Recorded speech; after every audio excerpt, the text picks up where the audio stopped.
ఒక సుందరమైన అరణ్యంలో లోతైన అడవి మధ్యలో జీవన నది అనే పవిత్రమైన చెరువు ఉండేది.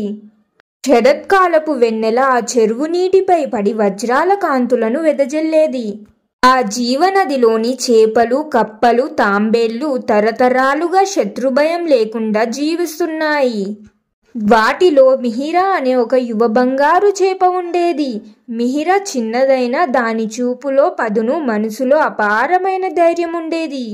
ఒక రోజు విక్రమ అనే ఒక పెద్ద తెల్ల కొంగ ఆకాశంలో ఎగురుతూ ఈ జీవనదిని చూసింది. చూసి అది ఇలా అనుకుంది, అద్భుతం! ఇంత అందమైన నదియా! ఇందులో ఎంత మంచి చేపలు ఉన్నాయో! చూడడానికి కలకలలాడుతుంది, మెరిసిపోతుంది ఈ నది. ఇన్ని రోజులు ఎలా దీన్ని చూడలేదు అని కలకలలాడుతున్న అద్భుతమైన నదిని చూసి ఆ కొంగ ఆశ్చర్యపోయింది. అది చెరువు పక్కన ఉన్న ఎత్తైన మర్రి చెట్టు కొమ్మపై వాలింది. ఆ కొంగ దృష్టి కేవలం చేపల మీదే ఉండేది. అది రోజు రోజుకి చాలా క్రూరంగా ప్రవర్తించడం మొదలుపెట్టింది. మొదట్లో ఈ విక్రమ కొంగ రోజుకు 1-2 చేపలను పట్టుకునేది. చేపలు ఆ విషయాన్ని పెద్దగా పట్టించుకోలేదు. కానీ కొన్ని రోజులు గడిచే కొద్దీ ఈ కొంగ ఆకలి పెరిగింది. అది రోజుకు 6-7 చేపలను ఆహారంగా తీసుకోవడం మొదలుపెట్టింది. అది నివాసం ఏర్పాటు చేసుకున్న కొద్ది దూరంలోనే తిన్నాక మిగిలిన చేప ముక్కలు, ఎముకలు చెల్లాచెదురుగా పడి ఉండేవి. ఆ దృశ్యం చెరువులోని మిగిలిన జీవాలకు భయాన్ని కలిగించేవి. ప్రతిరోజు కొంగ చేతిలో చేపలు చనిపోతుంటే అందులోని పెద్ద చేపలకు తీవ్ర ఆందోళన కలిగింది.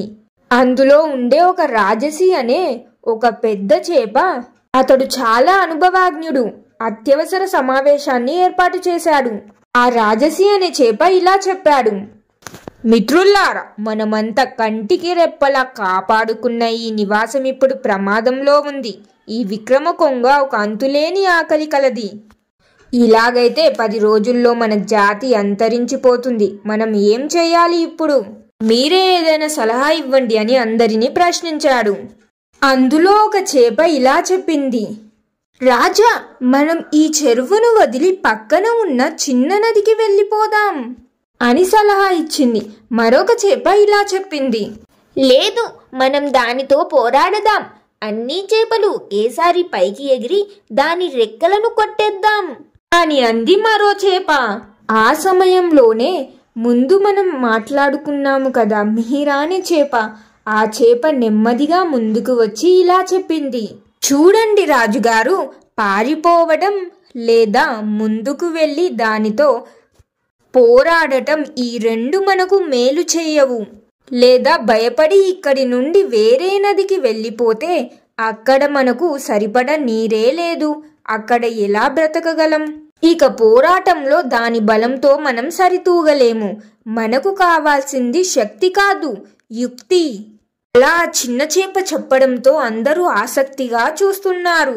మిహిర తన యొక్క ప్లాన్ని ఇలా వివరించింది, చూడండి రాజుగారు, మీకు ఇంకా అర్థమయ్యేలా చెబుతాను.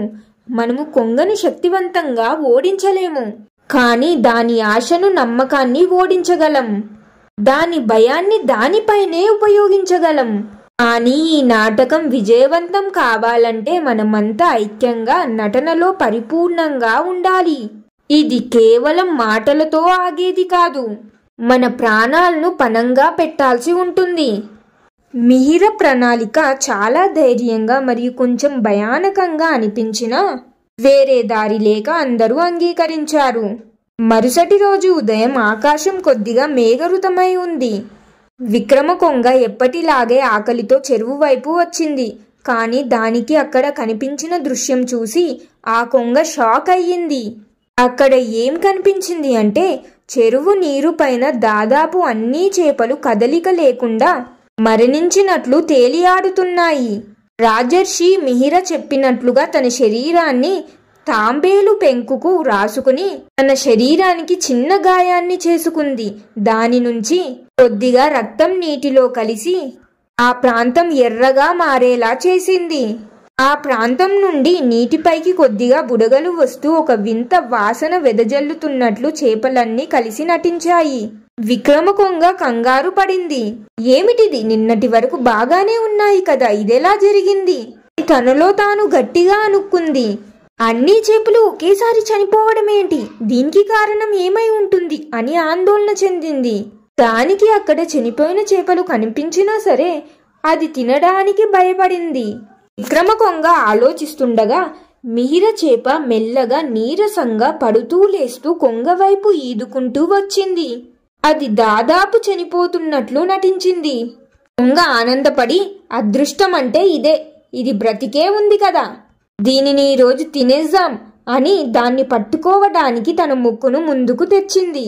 ఆ సమయంలో మిహిర చివరి శక్తిని కూడదీసుకుని గంభీరమైన గొంతుతో పలుకుతున్నట్లు ఇలా మాట్లాడింది కొంగతో. అయ్యో కొంగరాజా, నీకు ఇంకొక రోజు బ్రతకాలని ఉంటే నా మాట విను. కొంగ ఆశ్చర్యపోయి అక్కడే ఆగి ఇలా చెప్పింది.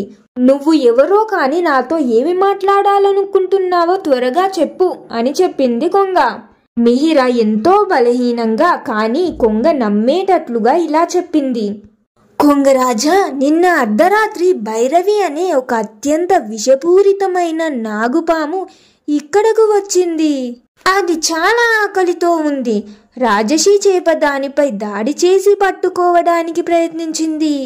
కానీ పాము కోపంతో చెరువులో దాని అత్యంత ఘోరమైన విషాన్ని కక్కి వెళ్ళిపోయింది. ఈ విషం నీటిని మొత్తం విషమయం చేసింది. అందుకే చేపలన్నీ చనిపోయి తేలుతున్నాయి. నేను కూడా ఇంకొన్ని క్షణాల్లో చనిపోతానేమో అనిపిస్తుంది. మిహిర ఇంకొద్దిగా వణికి తన శరీరాన్ని నీటిపై తేలియాడించింది. అది ఇంకా వణుకుతూ ఇలా చెప్పింది. చూడు కొంగరాజా, నువ్వు నన్ను తింటే నీ కడుపులోకి విషం చేరుతుంది. అయ్యో, నువ్వు ఆకలితో ఉంటావేమో, కానీ విషం కన్నా ఆకలి మేలు. ఈ చెరువు ఇప్పుడు ఎంతో విషపూరితంగా మారింది.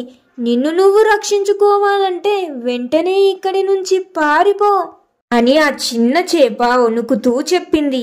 విక్రమకొంగ చలించిపోయింది. దానికి మిహిరా మాటలు పూర్తిగా నమ్మకంగా అనిపించాయి. ఎందుకంటే చనిపోతున్న చేప ఇంత నిజాయితీగా తన ప్రాణాన్ని పణంగా పెట్టి హెచ్చరించడం వెనుక మోసం ఉండదని భావించింది. విక్రమకొంగ భయంతో గజగజ వణికింది. ఆహా, నా ఆకలి నా ప్రాణాలకే ముప్పు తెచ్చింది. విషపూరితమైన ఆహారం ఎందుకు? ఇక్కడ ఉంటే చనిపోతాను. వేరే చోటికి వెళ్తే నాకు ఎంతో ఆహారం దొరుకుతుంది, దర్జాగా బ్రతకొచ్చు అని మనసులో అనుకుంది. దాని ఆశ చచ్చిపోయింది. అది ఒక క్షణం కూడా ఆలోచించకుండా మళ్ళీ ఆహారం కోసం వెతకడానికి వేరే సరస్సు వైపు వేగంగా ఎగిరి అక్కడి నుండి పారిపోయింది. విక్రమకొంగ కనుమరుగైపోగానే, అనగా అక్కడి నుండి వెళ్ళిపోగానే నీటిలో తేలియాడుతున్న చేపలన్నీ ఒకసారిగా కిందకి దూకి మిహిరా చుట్టూ చేరాయి. అందరూ సంతోషంతో అరుపులు కేకలు వేశాయి. అందులోని పెద్ద చేప ఇలా చెప్పింది. మిహిరా, నువ్వు మా జాతిని రక్షించావు. నీ ధైర్యం, నీ నటన మరియు నీ తెలివితేటలు అద్భుతం అని ఆ రాజసి పెద్ద చేప మిహిరాను అభినందించింది. చేపలన్నీ అప్పటి నుండి మిహిరాను తమ రక్షకురాలిగా, తెలివైన నాయకురాలిగా గౌరవించాయి. జీవన నది మళ్లీ పూర్వపు ప్రశాంతతను సంతరించుకుంది. అప్పటి నుండి ఆ నదిలో చేపలు మరియు తాంబేళ్లు మరియు మిగిలిన అన్ని జీవులు సంతోషంగా జీవించాయి. మోరల్ ఆఫ్ ద స్టోరీ, ఈ కథ ద్వారా నేను మీకు తెలపాలనుకున్న నీతి ఏమిటంటే, బలం కంటే బుద్ధి గొప్పది. ధైర్యంతో కూడిన యుక్తి అంతులేని ఆకలిని కూడా ఓడిస్తుంది. యుక్తి అంటే ఏమిటంటే, ఒక సమస్యను అర్థం చేసుకుని దానికి సరైన పరిష్కారం కనుగొనే సామర్థ్యాన్ని యుక్తి అంటారు. అనగా ఎవరైనా ఈ పని ఇలా చేస్తే త్వరగా పూర్తవుతుంది అని కారణాలతో చెప్తే అది యుక్తి ఆధారిత ఆలోచన అని అర్థం. ఇక్కడ ఈ చిన్న చేప ఇలాగే చెప్పింది. సరైన సమయంలో సరైన సలహాను ఇచ్చింది. చూశారు కదా ఫ్రెండ్స్, విపత్తు ఎంత పెద్దదైనా భయపడకుండా ఆలోచించాలి. సమస్య మూలాన్ని అర్థం చేసుకుని శత్రువు యొక్క బలహీనతను గుర్తించాలి. ఈ కథలో కొంగకు ఆశ మరియు ప్రాణభయం ఎక్కువగా ఉంది. దాని యొక్క బలహీనతతోనే తనని ఓడించారు. ఇలా చిన్నవారు అయినా ఎంతటి పెద్దవారినైనా వారి యొక్క బలహీనతతో ఓడించవచ్చు. ఎటువంటి సమస్యల్లోనైనా సరిగ్గా ఆలోచిస్తే ప్రతి సమస్యకు పరిష్కారం దొరుకుతుంది. అందుకే సరైన సమయంలో సరిగ్గా ఆలోచించాలి. సరైన ఆలోచనలతో ఎంతటి విజయాన్నైనా సాధించవచ్చు.